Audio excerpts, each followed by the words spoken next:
600 টকাত এতিয়া ক'ত দুযোৰ কাপোৰ পায় বাৰু? অসমৰ ভাৰতবৰ্ষৰ বজাৰত পায়। বজাৰত পায়। আপুনি তেনেকুৱা কাপোৰ পিন্ধে নে নিপিন্ধে? আপুনি পিন্ধে? তেনেকুৱা কাপোৰ ষ্টুডেণ্টক আপুনি যিটো কাপোৰ পিন্ধিবলৈ দিছে 600 টকা তাৰো আকৌ 20% কমিশ্যন খাব হেৰিবিলাকে ঠিকাদাৰবিলাকে। এইটো কেতিয়াও হ'ব নোৱাৰে। ডিপুটি স্পিকাৰ ছাৰ এইটো কেতিয়াও হ'ব নোৱাৰে। অধ্যক্ষ উপাধ্যক্ষ ডাঙৰীয়া এইটো কেতিয়াও হ'ব নোৱাৰে। এইটো হ'ব নোৱাৰে উপাধ্যক্ষ ডাঙৰীয়া। আমাৰ যিটো অন্যায় কৰিছে এইটো হ'ব নোৱাৰে উপাধ্যক্ষ ডাঙৰীয়া। যদি মন্ত্ৰী উপাধ্যক্ষ ডাঙৰীয়া এইটো হ'ব নোৱাৰে। বাধা দিয়ে আপুনি প্লিজ এবাৰ হেৰি কৰক প্লিজ। আপুনি এটা ভাৰ্ডিক্ট দিয়ক। উপাধ্যক্ষ ডাঙৰীয়া এটা ভাৰ্ডিক্ট দিয়ক। ভাষণক যে আমাৰ ষ্টুডেণ্টে যাতে ভাল কাপোৰ কিনিব পাৰে। ওলাই দিয়ক ছাৰ। মিনিষ্টাৰে কথা কৈ আছে।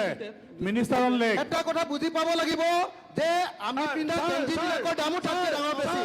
ছাৰ এজন এমএলএ পিন্ধা গেঞ্জিৰ দামো তাতকৈ বেছি। আমাৰ ষ্টুডেণ্টক যিটো কাপোৰ দিছে তাতকৈ এটা গেঞ্জিৰ দামো এমএলএ পিন্ধা দাম বেছি। এটা গেঞ্জিৰ দামো বেছি। গতিকে মই ভাবো যে এইটো বদলাব লাগে।